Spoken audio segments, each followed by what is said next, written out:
saya di dalamnya ada siapa yang diteliti. Jadi sekali lagi, apa yang diteliti? Siapa yang diteliti? Di mana penelitian dilaksanakan? Yang keempat, kapan penelitian itu dilakukan? Itulah terkait dengan objek penelitian. Nah, berdasarkan keempat hal itulah nanti akan ditentukan metode apa yang kita pakai. Bagaimana cara penelitiannya? Nah, kalau sudah ditetapkan metodenya, baru bicara desain penelitiannya bagaimana, strateginya bagaimana, apa yang akan saya lakukan di lapangan. Nah, gitu. Itulah terkait dengan desain penelitian. Di bab 3 itu terdiri 3 hal. 3.1 objek penelitian, sering juga dilengkapi dengan objek dan subjek penelitian 3.1-nya, 3.2-nya terkait dengan metode penelitian, 3.3 terkait dengan desain penelitian. Nah, desain penelitian ini nanti dirinci ya menjadi beberapa subbab, mulai dari definisi operasional, terus menyangkut populasi dan sampel, teknik dan alat pengumpulan data, sampai dengan teknik analisis data. Itu desain penelitian. Jadi mestinya kuliah itu begitu. Sampai nanti sampainya di teknik analisis data. Nah, kalau bab 3 itu penjelasannya. Oke, kita lanjut. Sekali lagi, objek, apa, siapa, di mana, kapan. Setelah itu baru bisa menentukan metode penelitiannya. Kita lihat apa yang diteliti. Nah, kalau bicara tentang apa yang diteliti, ya bicara variabel. Variabel apa yang diteliti? Nah, kita sudah belajar kan? Anda sudah belajar dengan peran teori dalam penelitian kuantitatif. Nah, kita sudah bisa membedakan kalau bicara apa yang diteliti adalah variabel. Ya. Konsep variabel. Konsep variabel itu adalah konsep yang diukur. Nah, variabel ini dibedakan tergantung model yang akan Anda uji nanti. Ya. Kalau persamaan yang akan Anda uji itu model yang Anda akan uji itu rumuskan persamaan tunggal, maka istilahnya apa yang diteliti terdiri dari variabel independen dan variabel dependen. Variabel independennya apa disebutkan, variabel dependennya apa. Kalau nanti Anda misalnya bukan persamaan tunggal tapi persamaan ganda, maka istilahnya nanti Anda katakan ada variabel eksogen dan variabel endogen yang variabel eksogennya apa yang diteliti, variabel endogennya apa yang diteliti. Kalau Anda melibatkan nanti mediator dan moderator, sebutkan juga di sana itu. Kalau nanti Anda menggunakan SEM misalnya, nah di situ ada istilah variabel laten dan variabel manifest istilahnya, gitu loh ya. Oke, paham? Baca peranan teori ya, handout saya itu. Jadi disitulah Anda jelaskan apa yang diteliti, jelaskan oleh Anda itu. Variabel yang bisa teliti itu meliputi variabel bebasnya ini, variabel tidak atau variabel eksogennya ini, variabel endogennya ini, mediatornya ini, moderatornya ini ya. Nah, ini semuanya ini variabel ini dikemas dalam model struktural dan model pengukuran. Nanti model struktural dan model pengukuran diuji. Nah, siapa? Ya. Subjeknya siapa? Jadi untuk menguji model ini pada kelompok apa? Ya. Di mana, kapan? Nah, bagaimana caranya mengujinya? Ya, itu berkaitan dengan metode. Bagaimana strateginya? Itu berkaitan dengan desain. Nanti diperolehlah hasil uji model pengukuran, ya, dari sisi variabel penelitian, dan ketiganya hasil uji model struktural, yaitu pengujian hipotesis penelitian. Oke, sampai situ paham? Ada pertanyaan? Paham nggak? Halo? Belum, Pak. Belum ada pertanyaan. Bisa dipahami? Bisa. Jadi ini dia terkait dengan bab 2 ya. Nah, bab 2 itu adalah handout peran teori dalam penelitian kuantitatif. Intinya itu ya, bab 2 itu. Jadi harus basas ke sana. Oke, kita lanjut. Nah, yang kedua, objek penelitian terkait dengan siapa yang diteliti. Kalau bicara siapa yang diteliti itu unit analisis namanya. Ya. Nanti unit analisis itu dibedakan, bisa individu nanti itu, bisa juga kelompok atau organisasi. Nah, kalau individu nantinya individu akan menjadi responden langsung biasanya. Siapa yang ditelitinya itu misalnya siswa, nah si siswa itu jadi sampel. Sekaligus dia jadi responden, sekaligus dia jadi sumber data, maka diperoleh data primer. Nanti akan dideskripsikan subjek penelitian ini. Subjek penelitiannya dideskripsikan oleh Anda di bab 4 itu. sebelum mendeskripsikan variabel ya deskripsikan dulu subjek penelitiannya. Nah, kalau kelompok bisa jadi sampel, nantinya kelompok itu jadi sampel lah kelompok. Nantinya itu menjadi sampel, misalnya Anda teliti UMKM, nah perusahaan UMKM itu jadi kelompok operasi, nah itu kan jadi kelompok. Nanti kalau menggunakan kelompok mungkin saja si responden bisa sama, bisa beda. Ya. Makanya kalau dalam kelompok bisa jadi ya sampelnya itu tidak sama dengan responden. Datanya bukan data primer tapi data sekunder. Contoh misalnya kita lihat, nah ini coba Anda lihat judulnya. The intent of ethical leadership through decision making and reinforcement toward employee outcome. Nah, saya tanya sekarang, ya, apa yang ditelitinya? Apa yang ditelitinya? Lu, coba lihat judulnya. Apa yang diteliti? Dampak dari kepemimpinan etisnya, Pak. Nah, terus apa lagi? Decision making error. Decision making. Hasil dan penekanan atau reinforcement terhadap hasil dari bukan etika, ethical leadership. Ethical leadership melalui decision making. Reinforcement terhadap hasil pekerjaan. Nah, jadi itu ditelitinya 4 variabel kan. Ethical leadership, decision making, kemudian keputusan, penguatan, terhadap employee outcome. Nah, coba saya tanya sekarang, siapa yang diteliti? Siapa yang diteliti? Yang memimpinnya. Bukan diteliti itu. Karyawan. Nah, karyawan yang ditelitinya. Makanya disebut proporsi penelitian karyawan di sektor telekomunikasi. Ya, dikirimkanlah 150 kuesioner survei kepada karyawan. Nah, dideskripsikanlah. Deskripsi. Jadi di sini unit analisisnya individu sebagai sampel. Nah, sampel ini akan dijadikan responden. Responden di sini ada sebagai sumber data. Maka diperolehlah data primer. Nah, dideskripsikanlah oleh dia. Ini deskripsi subjek penelitian. Nah, ada 74 laki, perempuan 65, usianya, rasnya, status perkawinannya, posisinya dalam perusahaan, gajinya per bulan, dan seterusnya, pengalaman. Nah, ini deskripsi. Tapi kan dinyatakan dalam satu tabel saja, jangan satu-satu. Semuanya. Ini kan berapa variabel, jenis kelamin, usia, 1, 2, 3, 4, 5, 6, 7 variabel disatukan saja semua. Bisa dipahami? Bisa, Pak. Oke, itu namanya deskripsi subjek dilakukan di bab 4 sebelum deskripsi objek. Kalau deskripsi objek berarti mendeskripsikan variabel penelitian.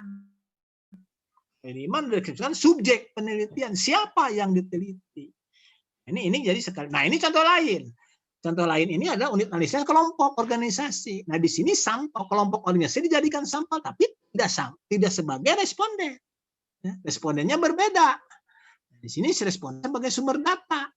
Ini data primer. Contoh, Green Entrepreneur Orientation and Green Innovation Mediating Effect. Nah, coba kalau Anda tidak ngerti kan tidak akan ngerti Anda efek mediasi itu yang bagaimana. Nah, sudah saya jelaskan kan di handout saya. Karena penelitian-penelitian sekarang itu begini, ya. Sampel penelitian perusahaan dari berbagai industri. Ya, dimension effect of supply chain learning gitu kan. Penelitian perusahaan dari berbagai industri seperti elektronik, transportasi dan bahan kimia. Nah, ini kan perusahaan yang dikumpulkan. Respondennya bagaimana data dikumpulkan dari siapa ini? Ini sumber data. Responden di sini sebagai responden data. Sampelnya itu perusahaan, nah datanya diperoleh dari responden. Responden di sini sebagai sumber data. Nah, siapa respondennya? Nah, diperoleh dari manajer menengah dan manajer senior, gitu loh. Maka dideskripsikanlah oleh peneliti itu deskripsi subjek dan responden penelitian. Nah, ini subjek apa? Subjeknya itu perusahaannya itu, nah tipe of industrinya, usia perusahaan, tipe kepemilikan. Nah, baru di bawahnya gender of responden, usia responden. Nah, jabatan responden, pengalaman responden, gitu loh. Ngerti nggak? Bisa dipahami? Bisa ya? Nah, harus begini, harus detail ya. Nggak bisa selewat. Anda nggak ngerti nanti. Ya. Oke, ada pertanyaan? Oke, lanjut. Nah, ini lagi ini mah unit analisisnya itu kelompok, organisasi, sampel, sumber data, ini data sekunder kalau ini. Ini data pooling, pool data namanya, data panel ya. Data panel itu gabungan data cross section dan data time series. Nah, coba Anda lihat judulnya. Peran kinerja perusahaan dalam menentukan pengaruh faktor fundamental makroekonomi, risiko sistematis, dan kebijakan perusahaan terhadap nilai perusahaan. Jadi siapa yang ditelitinya ini? Perusahaan. Siapa yang ditelitinya? Perusahaannya. Nah, perusahaan manufaktur kan. Apa yang ditelitinya? Apa yang ditelitinya? Pengaruh faktor fundamental. Peran kinerja perusahaan, faktor fundamental makroekonomi, risiko sistematis, kebijakan perusahaan, nilai perusahaan. Jadi nilai perusahaan sebagai variabel apa? Dependen, Pak. Dependen. Jadi faktor-faktor yang mempunyai nilai perusahaan itu apa saja. Nah, ini cukup kompleks ya. Yang begini ini. Ya. Coba lihat, populasi dan sampel ini adalah perusahaan sektor industri manufaktur yang terdapat di Bursa Efek Indonesia selama 3 tahun terakhir. 2006 sampai diperoleh sebenarnya 152. Alasan pemilihan perlu dijelaskan, alasan pemilihan periodenya itu kan harus selalu dijelaskan. Kenapa mengambil periode waktu itu? Kriteria sampel, oke, propulsif. Nanti Anda sudah belajar ini kan cara mengambilan sampel. Nah, ini harus benar juga Anda. Penelitian menggunakan data time series. Time series 2006 sampai dengan 2000 berapa ini? 2004 sampai 2000, tapi terdiri dari data perusahaan. Jadi observasinya nanti jumlah observasinya 4 berapa tahun ya? 4, 5, 6, 3 tahun. 3 tahun kali 150 berapa? Ya 150 perusahaan dikalikan jadi berapa observasi nantinya data diolahnya ya. Dan cross section, jadi pooling data ini. Itu loh, jenis datanya data-data sekunder ini perhatikan oleh Anda ya sekarang ini. Analisisnya itu perusahaan, sumber datanya sekunder ini. Kalau tadi mas sumber data unitnya perusahaan, sumber responden. Nah, primer datanya. Tanya oleh manajer nah, gitu loh ya. Jadi dipahami? Bisa, Pak. Misalnya, tolong perhatikan coba catat oleh Anda. Misalnya membuat judul begini, pengaruh komitmen organisasi manajer. Sudah dicatat? Pengaruh komitmen organisasi manajer terhadap kinerja bisnis UMKM di Jawa Barat. Nah, judulnya seperti itu. Apa yang diteliti?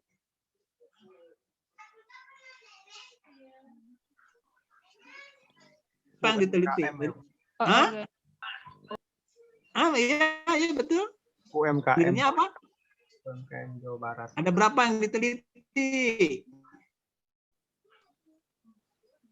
Apa tadi betul, sudah betul. Apa yang diteliti? Sekali lagi judulnya pengaruh komitmen organisasi terhadap kinerja bisnis UMKM di Jawa Barat. Apa yang diteliti? UMKM-nya, Pak. Salah. Apa yang diteliti mah itu mah siapa atuh? Kinerja bisnis. Apa yang diteliti? Komitmen organisasi manajer dan kinerja bisnis UMKM. Siapa yang ditelitinya? UMKM. Di mana? Di Jawa Barat. Gitu. Jadi unit analisa itu adalah perusahaan UMKM. Ya. Bisa dipahami? Bisa, Pak. Nah, gitu loh ya. Belajar Anda itu dari setiap judul, mana unit analisisnya, apa yang ditelitinya, di mana, sumber datanya bagaimana. Dari judulnya sudah bisa harus sudah bisa Anda jawab ya. Kalau Anda paham persamaannya tunggal atau ganda. Ah, gitu ya. Terus begitu Anda itu. Nah.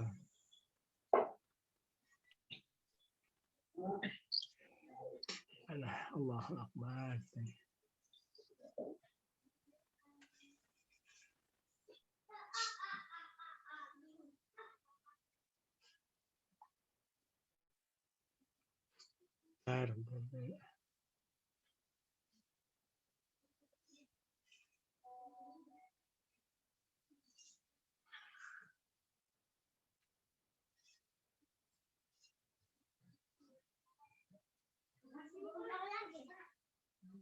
Oke, bisa dipahami kan? Ada pertanyaan?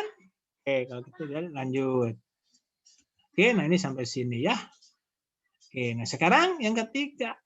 Kapan penelitian dilaksanakan? Kalau penelitian dilaksanakan akan mengacu kepada waktu istirahat penelitian dilakukan. Tergantung nanti akan mengacu kepada bagaimana data dikumpulkan itu pada kapan pengumpulan data ini. Nah, ini ada waktu tertentu nanti cross section datanya. Atau selama waktu tertentu tim series atau longitudinal atau gabungan cross section dan tim series. Nantinya kalau pada waktu tertentu itu cross section biasanya nanti akan dipilih apakah data primer atau data ini sumber datanya. Data primer kan data primer diambil langsung dari unit analisis, kalau data sekunder diambil dari pihak lain gitu loh. Bedanya begitu primer dan sekunder. Primer langsung dari unit analisisnya ya. Oke, nah kita lihat contoh kalau selama waktu tertentu 2010 sampai 2020 itu tim series. Kalau cross section dikumpulkan pada waktu tahun 2020 sudah. Pada sekarang, pada waktu ini sudah saja. Itu cross section. Selama waktu tertentu, nah itu tim series gabungan, itu pooling data. Contoh, nah lihat oleh Anda. Motivasi dan kinerja karyawan perusahaan Z itu cross section. Nah, responden diukur motivasinya, diukur kinerjanya pada waktu tertentu ini. Ya. Kadar umum tahun 2010, nah itu cross section bank ABC dan seterusnya diukur karnya, diukur NPL-nya, gitu loh ya. Kar NPL gitu ini diukur semuanya, ya. Terus lihat ini longitudinal kinerja karyawan tahun 2020 udah diukur. Bulan ke-1 diukur kerjanya, bulan kedua diukur, bulan 3, 4, 5, sampai terus sampai 12 diukur. Apakah berubah tidak, kalau berubah kenapa? Nah, itu longitudinal. Riset longitudinal ini sering dilakukan oleh para psikolog. Nah, ini longitudinal series kalau di makroekonomi atau di minyak keuangan. Nah, ini keadaan NPL Bank Umum tahun 2010 sampai 2020. Kalau longitudinal mah sifatnya ke perilaku gitu kan. Kalau ini mah enggak. Nah, ini tim series namanya. Ya. Dalam hal tertentu longitudinal sering disamakan dengan tim series ya. 2010 sampai 2020. Nah, diukur semuanya. Itu time series. Dan ini yang paling NPL Bank Syariah tahun 2018 sampai 20 itu data panel gabungan. Perhatikan Bank A, Bank Syariah A diukur NPL-nya selama tahun 2018 sampai 2020. Bank B diukur NPL-nya dari tahun 2008 juga sampai dengan. Jadi kalau digabung ini berapa observasi? Ada 6 observasi dari 2 bank ukur jadi 6 observasi. Nah, yang dianalisis itu nanti adalah ini. Ada ini disebut jumlah observasinya, jumlah observasi ada 6. Makin banyak bank, semakin panjang tahunnya, ya, semakin banyak observasinya. Paham? Ini yang disebut dengan data pool, data panel, ya. Oke. Berikutnya, nah contoh di sini, ya. Coba di sini. Efficiency and stability of comparative study between Islamic and conventional bank in. Nah, ya ini mah studi komparatif namanya yang begini ya. Yang begini itu kita jelaskan nanti studi komparatif apa. Jadi penelitian ini bertujuan untuk mengerti perbedaan antara bank syariah dan komunitas dalam hal orientasi bisnis, stabilitas dan efisiensi. Data penelitian dikumpulkan dari bank Skop, nah ini sumber datanya, meliputi 49 bank konvensional dan 28 bank syariah. Nah, periodenya 2005 sampai 2014. Nah, selalu kalau data tim series perlu ada alasan. Ya, ini data panel ya, ini contoh data panel.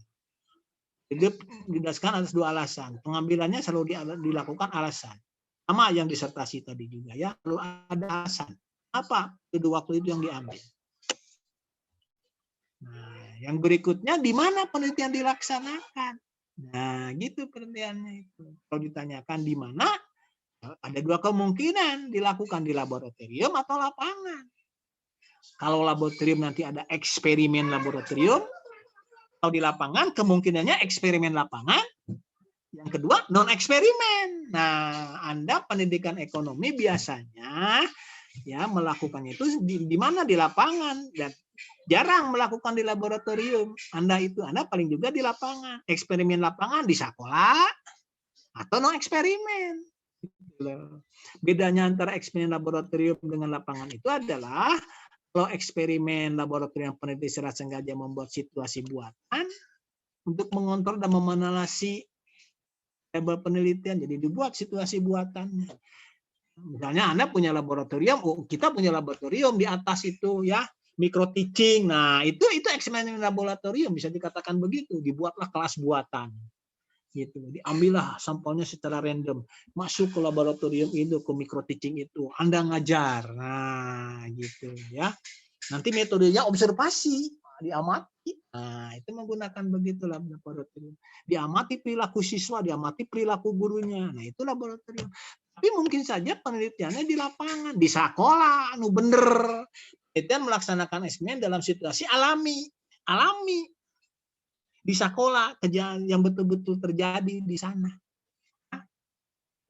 Sifat dari penelitian ini sulit diteliti dalam situasi buatan di sekolah, guys. Nah, itu penelitian lapangan atau non-eksperimen. Kalau non-eksperimen, penelitian dilaksanakan tanpa adanya manipulasi, sulit dilakukan karena ex post facto itu masalahnya sudah berjalan. Nah, paling begini, jadi Anda itu nanti akan melakukan penelitian itu lapangan. Bisa jadi itu eksperimen lapangan, pengaruh metode A terhadap motivasi belajar. Nah, itu dilakukan di kelas, di sekolah, itu lapangan. Pengaruh kompetensi guru terhadap hasil belajar, nah itu non-eksperimen. Gitu loh ya. Jadi kalau misalnya, kalau diteliti misalnya pengaruh, misalnya begini. Orang manajer bank ingin mencoba mengerti pengaruh suku bunga terhadap simpanan. Diteliti saja sama dia. Dicatat, dicari data-data yang dia kumpulkan dari beberapa bank sama si manajer bank itu. Nah, itu studi non-eksperimen. Itu studi lapangan. Studi non-eksperimen. Tapi sekarang dirubah, ingin mengetahui pengaruh suku bunga terhadap simpanan. Nah, sekarang si manajer bank membuat gitu. Ada dari misalnya di kantor pusat di Bandung diambillah beberapa kantor cabang. Kantor cabangnya seputar Bandung itu diambillah beberapa kantor cabang, misalnya 4 kantor cabang misalnya bunga yang berlaku itu sebetulnya 5% misalnya. Nah, dibuatlah kantor cabang 1 sebagai kontrol. 5% dilakukan tingkat bunganya. Tapi bank lainnya misalnya ada bank A itu sebagai bank A, bank B, bank C atau kantor cabang. Nah, itu dibuat eksperimen. Pada kantor cabang A tingkat bunganya 10%. Kantor bank cabang B misalnya 8%. Kantor bank C misalnya 8%, sedangkan yang kontrolnya 5%. Nah, dilihat diterapkanlah selama 1 bulan. Umumkan ke nasabah.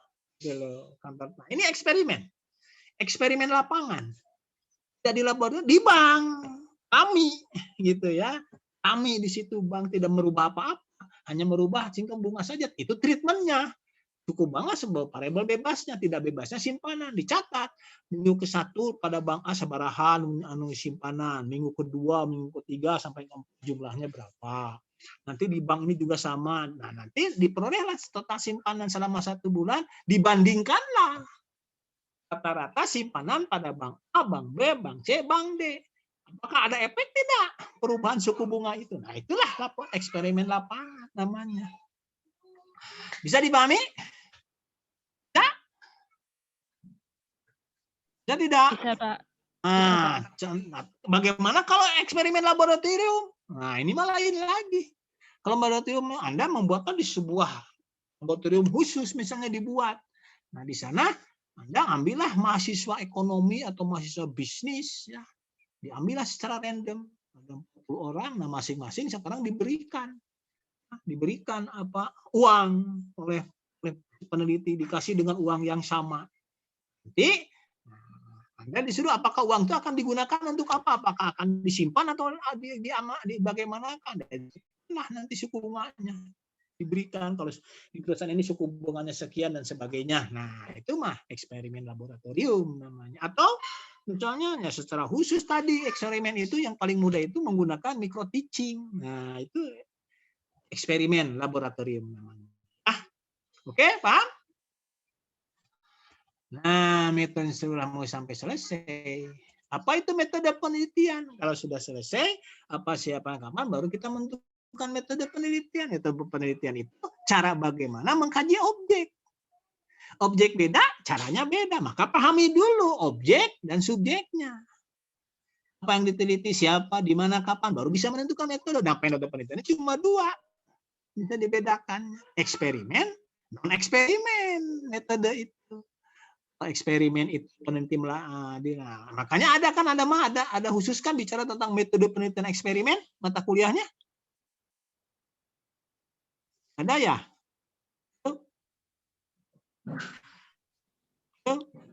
Belum tahu deh Pak. Ada metode eksperimen nanti ya, desain eksperimen ada khusus cara tentang bagaimana melakukan eksperimen. Biasanya Anda melakukan kuasi eksperimen. Penelitian dilakukan dengan cara meneliti melakukan manipulasi terhadap variabel. Tujuannya menguji hubungan kausal. Jadi kalau menguji teori itu, ya ini penelitian kuantitatif, eksperimen itu yang paling ampuh menguji kausalitas. Nah, ini ada non-eksperimen. Penelitian dilakukan di mana manipulasi dan tidak mungkin dilakukan terhadap variabel karena sifatnya ex post facto. Ex post facto itu kejadiannya sudah berjalan. Tujuannya ya bisa deskripsi, bisa prediksi dan eksplanasi non eksperimen itu.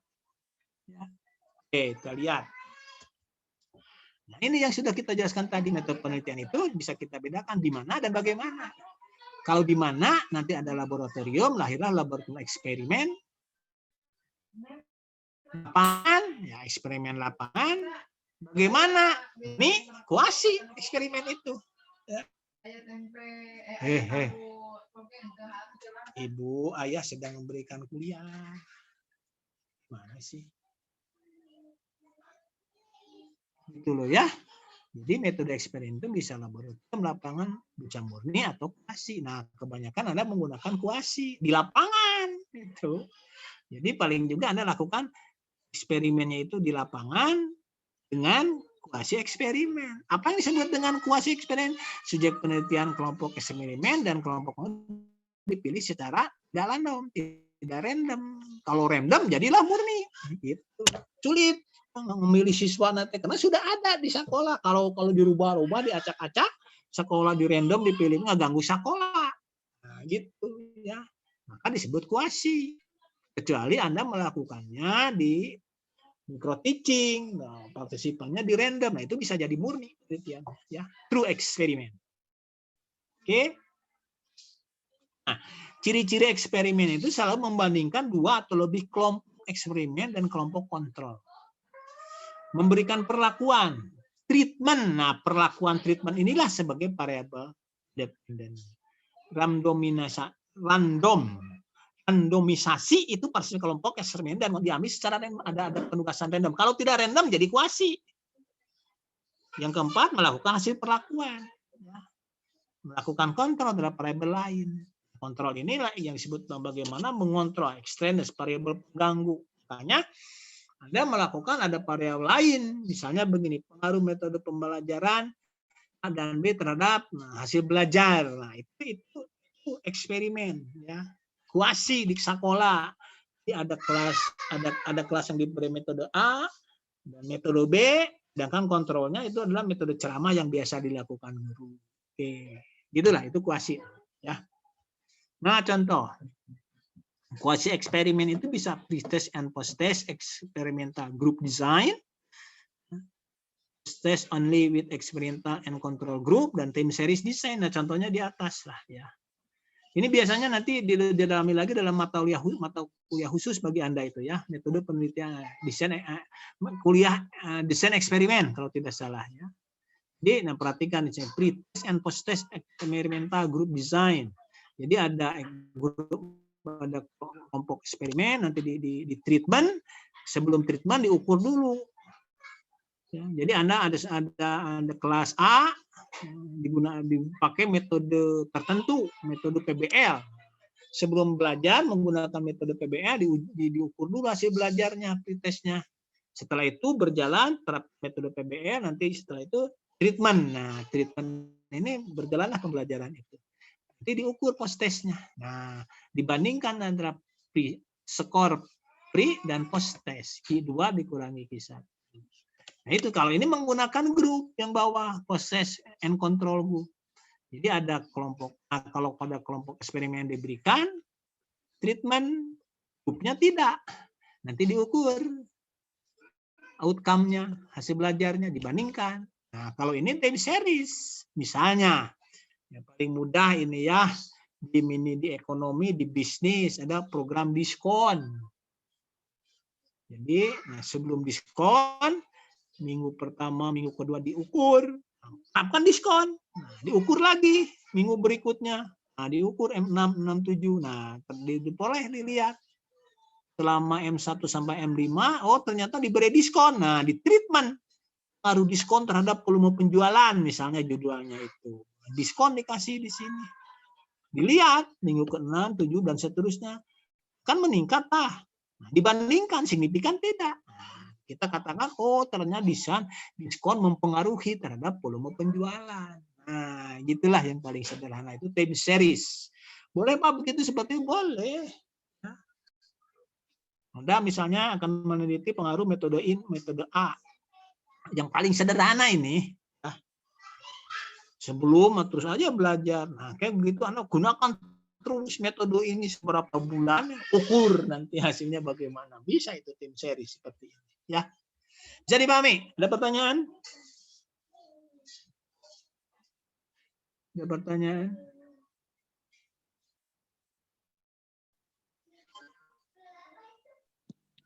Belum ada, Pak. Ada pertanyaan? Hah? Belum ada, Pak. Ada pertanyaan tidak? Cukup Pak, belum ada. Bisa dipahami? Tidak terlalu cepat saya? Enggak kok, Pak. Oke, nah sekarang ada lagi. Nah, tour eksperimen, sebetulnya tour eksperimen juga bisa digunakan di kuasi ya. Yang disebut dengan test and post test. Nah, kontrol. Nah, yang paling banyak digunakan ini. Kuasi Anda itu. Jadi ada dua kelompok eksperimen, kontrol. Pada kelompok eksperimen diberikan metode tertentu, metode A pada kelompok kontrol digunakan metode yang biasa dipakai, misalnya metode ceramah pada kelompok kontrol. Pada kelompok eksperimen digunakan metode apa? Metode discovery learning misalnya, dipakailah di situ, terapkan oleh Anda. Sebelumnya diuji dulu, sebelum dipakai diuji pre-test. Nah, pre-testnya diukur dengan soal yang sama. Di situ diajar materi itu. Berikan ini metode discovery learning, kontrol grup aku ceramah nu biasa. Nanti diukurlah, setelah itu diukur tesnya, dibandingkan tes dan proses. Nah, itu yang diharapkan kan tes meningkat. Nah, perbedaan antara dan itu disebut gain. Jadi 2 dikurangi Q2 dikurangi Q1 itu gain pada kelompok eksperimen. Nanti ada kelompok kontrol 4 dikurangi 3. Nah, dibandingkan itu mana yang lebih tinggi? Lebih tinggi signifikan. Oh, benar pengaruh ini. Jadi peningkatan post test itu karena pemakaian metode discovery. Ada yang gunakan Solomon Power Group seperti ini jarang dipakai. Yang paling banyak mah yaitu ini nih yang A. Pre-test and post-test experimental and group control group design yang paling banyak. Kalau Solomon jarang dipakai. Kalau di sini mah ada kelas eksperimen, ada kontrol, ada kelas, berarti ada 4 kelas. Kalau di atas 2 kelas, ya. Ada 4 kelas kalau di sini, eksperimen dan kontrol. Tes pada kelompok eksperimen kontrol yang pertama dia lakukan tes dan post test dikasih treatment. Tapi yang kedua pada kelas eksperimen yang kedua di treatment tapi tidak diukur post testnya. Tesnya hanya post testnya saja, itu Solomon. Nanti dibanding-bandingkan. Efek dari treatment itu bagaimana? Ya misalnya 2 dan 1 dilihat ya. 24 dan seterusnya.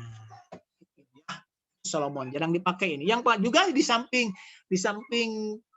test and post test and group and control group design yang sering dipakai juga ada yang disebut dengan factorial design. Nah, ini factorial design. Kalau factorial design itu variabel independennya lebih dari satu. Misalnya diteliti pengaruh metode pelatihan A dan B terhadap kinerja. Nah, dilihat menurut masa kerja ada karyawan bank syariah di Kota Bandung. Atau kalau di pendidikan mah pengaruh metode pembelajaran A dan B terhadap hasil belajar dilihat menurut perbedaan gaya belajar siswa. Nah, itu faktorial. Jadi variabel independen disebut faktor. Ada faktor 1 metode pelatihan, yaitu 2 level. Metode A dan metode B. Yang berikutnya faktor kedua, masa kerja dibedakan nantinya menjadi tinggi rendah. Variabel dependennya adalah kinerja. Nah, kalau digambarkan, faktorial design seperti ini. Metode pelatihan, masa kerja, terus ada metode berinteraksi ini namanya. Apakah pengaruh? Jadi begini, yang disebut dengan interaksi itu, pengaruh metode pelatihan terhadap kinerja tergantung pada kondisi masa kerja. Nah, maka dirumuskanlah persamaannya seperti ini. Nanti Anda belajar ya di desain eksperimen. Ya. Ini faktorial namanya. Nantinya akan seperti ini. Nah, datanya ada main efek. Ya. Ini jadi dilihat ada pengaruh alfa A itu pengaruh utama metode pelatihan, beta B pengaruh utama masa kerja main efek, sedangkan alfa beta A B itu pengaruh interaksi. Ya. Nah, di sini main efek itu pengaruh variabel independen terhadap variabel dependen. Nah, Anda lihat nanti kalau ditabelkan ada metode A, metode B, skor rata-rata kinerja pada metode A, skor rata-rata kinerja pada metode B, pada kelompok masa kerja tinggi, masa kerja rendah begitu. Jadi main efek metode, nah tinggal dihitung saja dilihat yang ke bawah, sedangkan main efek masa kerja ke pinggirnya. Ya. Sedangkan interaksi itu pengaruh variabel independen tergantung pada variabel independen lain. Nah, kalau digambarkan seperti ini. Yang paling kanan itu tidak ada pengaruh interaksi, sama saja. Ada metode A, kinerjanya tidak ada perbedaan ya untuk masa kerja tinggi dan masa kerja rendah. Sama saja begini. Tapi kalau pada B ada pengaruh interaksi. Pada kelompok A justru ya pada kelompok A ini kinerja itu metode A efektif digunakan ya. Metode pelatihan A akan efektif digunakan pada kelompok masa kerja rendah. Perhatikan tuh, metode A tinggi kan, ada kelompok masa kerja rendah. Tapi metode B justru sebaliknya. Metode B ini akan efektif diterapkan pada kelompok masa kerja tinggi. Dan metode B memang pada kelompok masa kerja, nah, kerja tinggi ketika masa kerjanya tinggi. Begitu ini interaksi. Ya. Kenapa seperti itu? Nah, itu teori ya, yang membicarakannya. Nah, ini biasanya hal-hal seperti ini kalau non eksperimen disebut variabel moderator. Nah, makanya Anda harus paham tuh saya berikan ya teori dalam penelitian ini yang disebut dengan moderator efek moderasi. Nah, ini metode penelitian non eksperimen ya. Ada penelitian historis, deskriptif, nah, relasional, dan penelitian kausal komparatif. Kalau sekarang mah begini, tapi Anda harus lihat, ada berbagai buku memang berbeda. Ada yang masih bicara tentang survei, ya survei itu hanya mengumpulkan link pendapat ke survei. Ya. Saya cenderung mengelompokkan seperti ini. Metode apa yang dipakai? Nah, mau historis, kalau itu mah sejarah lah gitu. Memahami berbagai fenomena yang terjadi di masa lalu yang berguna untuk memahami situasi sekarang dan meramalkan perkembangannya di masa depan. Contoh pertanyaan penelitian sejarah bagaimana perkembangan institusi kerajinan batik di kota Cirebon. Nah, itu mah historis. Deskriptif, boleh gambaran secara lengkap dan akurat tentang fenomena khusus maupun umum yang terjadi di masa sekarang. Kuncinya di masa sekarang. Itu deskriptif. Contoh pertanyaan penelitiannya, bagaimana tanggapan karyawan perusahaan terhadap pelaksanaan vaksinasi COVID di Kota Bandung? Nah, itu deskriptif. Bagaimana perkembangan bank syariah selama pandemi COVID-19? Itu deskriptif. Ya. Sedangkan penelitian korelasinya mempelajari hubungan antara variabel penelitian dengan tujuan memprediksi dan atau menjelaskan. Nah, biasanya variabel independen diukur minimal dalam setara interval. Contoh penelitian apakah? Nah, paling banyak ini non eksperimen itu yang paling banyak korelasional. Apakah peningkatan kompetensi dapat meningkatkan kinerja karyawan? Apakah kompetensi kewirausahaan mempengaruhi kinerja bisnis perusahaan? Nah, kalau kausal komparatif, nah sekarang saya juga heran kenapa di buku-buku hilang penelitian kausal komparatif itu. Kausal komparatif itu mempelajari hubungan sebab akibat antara pada penelitian di mana variabel independen merupakan yang sudah terjadi dan secara alami tidak dapat dikendalikan. Nah, biasanya ini variabel independen merupakan variabel kategorikal. Contoh, apakah perbedaan kepribadian berpengaruh terhadap kinerja karyawan? Nah, itu kausal komparatif. Kepribadian itu sudah tidak bisa diotrak-atrik lagi, sudah itu. Tidak bisa dimanipulasi, tidak bisa dirubah. Gitu. Apakah perbedaan gaya kepemimpinan mempengaruhi motivasi kerja? Gaya kepemimpinan itu kan dibedakan demokrasi, laissez-faire, demokrasi, autokrasi, dan sebagainya. Itu biasanya kategori ya kausal komparatif. Apakah ada perbedaan tidak hasil belajar siswa? Apakah gaya belajar siswa mempengaruhi terhadap hasil belajarnya? Nah, itu kausal komparatif. Nah, gaya belajar dibedakan menjadi gaya belajar tipe begini, tipe begitu, dan seterusnya. Itu metode penelitian. Ya. Nantinya setelah metode penelitian baru masuk ke desain penelitian. Apa yang dimaksud dengan desain? Desain itu banyak definisi. Ada yang mengatakan desain penelitian itu sebagai rencana dan struktur. Kalau desain penelitian sebagai rencana dan struktur, maka desain penelitian merupakan perencanaan penelitian, yaitu penjelasan rinci tentang keseluruhan rencana penelitian mulai dari perumusan masalah sampai analisis yang dituangkan dalam proposal penelitian. Ini kalau namanya sunpro, itulah desain penelitian sebagai rencana dan struktur.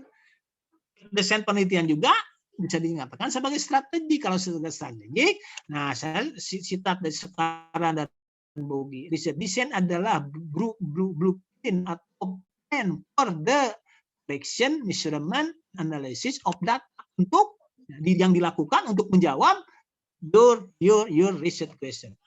Pertanyaan penelitian Anda. Jadi, desain penelitian itu sebagai strategi merupakan penjelasan rinci tentang apa yang akan dilakukan peneliti dalam melaksanakan penelitiannya. Nah, apa yang akan dilakukan itu mulai dari operasionalisasi variabel penelitian atau konsep penelitian, menentukan jenis dan sumber data, merumuskan dan alat pengumpulan data, komposisi dan sampah, sampai dengan merumuskan teknik analisis data apa yang akan dipakai. Jadi di bab 3 itu ada objek, 3.1 objek dan subjek penelitian ya gitu. Yang kedua metodenya apakah mau eksperimen non eksperimen misalnya apa korelasional atau kausal komparatif dijelaskan oleh nanti desainnya dijelaskan. Desain itu adalah blueprint atau rencana mulai dari pengumpulan, pengukuran, dan analisis data. Nah, kalau dijabarkan menjadi operasi variabel sampai dengan teknis data. Begitu loh. Nah, jadi nanti di bab 3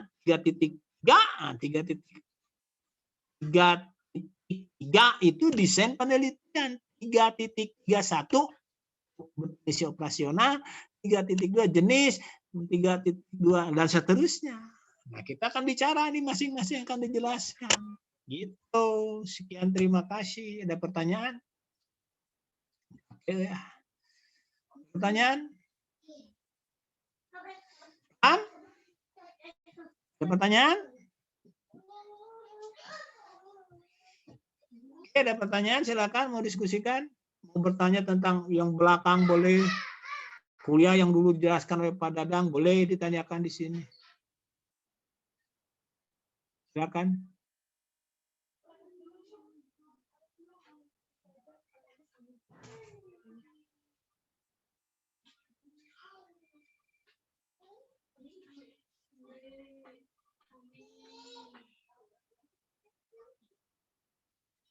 Ada pertanyaan? Masa tidak ada pertanyaan ini?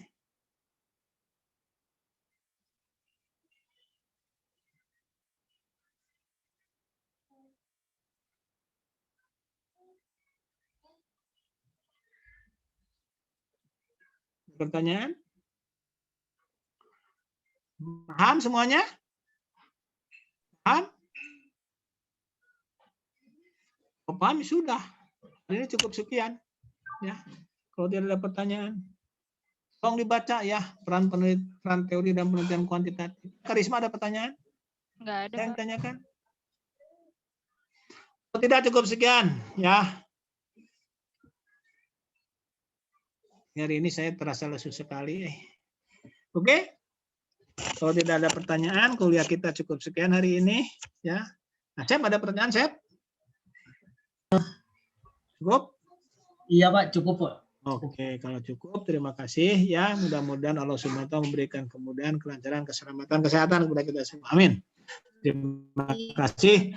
Wassalamualaikum warahmatullahi wabarakatuh. Salam. Waalaikumsalam. Dipelajari ya. Oke. Waalaikumsalam. Setiap handout yang saya berikan dipelajari. Iya, Iya, Pak. Pak. Dipelajari karena ujian ambil dari sana. Baik, Pak. Baik, Pak. Outnya semuanya. Oke. Baik, Pak. Saya duluan ya. Salam. Waalaikumsalam. Ya, Pak. Ikutnya Ikutnya di rumah HP-nya. Di apa? Di N aja. Tadi Bapak lagi bilang apa? keluar. Lagi di luar. Apa deh? Apa mau? Tadi Bapak bilang apa di akhir?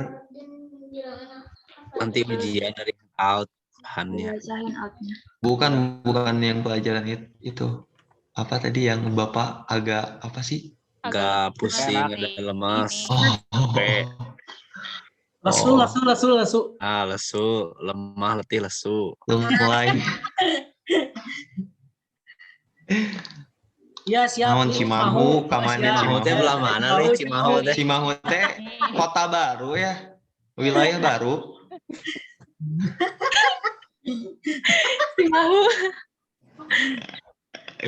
Cimahu.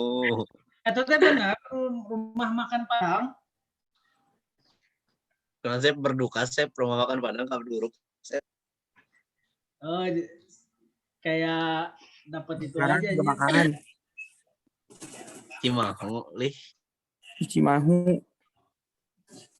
Ini masih di record loh, Mara. Udah. Kemarin Ntar uploadnya jadiin thumbnail, Des. Udah ya, aku end ya. ya guys, makasih ya. Dadah, Dadah. Assalamualaikum. Waalaikumsalam. Selamat berbuka puasa. Untuk Dadah. Selamat